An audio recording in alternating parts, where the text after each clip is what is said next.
மறக்கவே கூடாது. யார் உன்னை அவமானப்படுத்துகிறார்களோ அவர்கள் தலை தாழ்கின்ற அளவிற்கு நீ உயர்ந்து நிற்க வேண்டும். விசுவாசத்தனமா வேலை செய். தேவதையாக எல்லாவற்றையும் அனுபவிக்கலாம். ஏதேனும் அவமானம் உங்களுக்கு நேர்ந்தால் அங்க வந்து நீங்க அதை லேடரா மாத்துங்க. அங்கிருந்து ஏறணும். நீங்க எவன் நம்மள கொல்லணும்னு சுத்துறானோ அவனுக்கு முன்னால சாக கூடாது பாரு. சாகலாம், எல்லாரும் சாகலாம். ஆனா எவன் நம்மள கொல்லணும்னு சுத்துறானோ அவன் முன்னால சாகக்கூடாது. நாளை பாத்துக்கலாம். நாளை எப்படி பாத்துக்கலாம்? உயிரோட இருக்கணும்ல.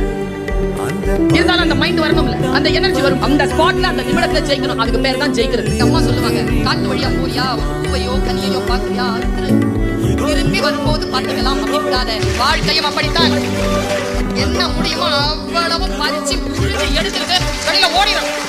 நாலேஜ் அப்படி வாங்கிட்டு போய்கிட்டு எத்தனை பேர் தோல்வி அடைந்திருக்கிறீர்கள்? நாளை என்று தள்ளி போட்டுட்டு ஜெயிக்கிறவங்களுக்கு உங்களுக்கும் இருக்கக்கூடிய ஒரே வித்தியாசம், காலத்தால் அவன் பயிர் செய்தான். நீ காலத்தை கைவிட்டு விட்டு பிறகு பார்த்துக் கொள்ளலாம் என்று இருந்தாய்.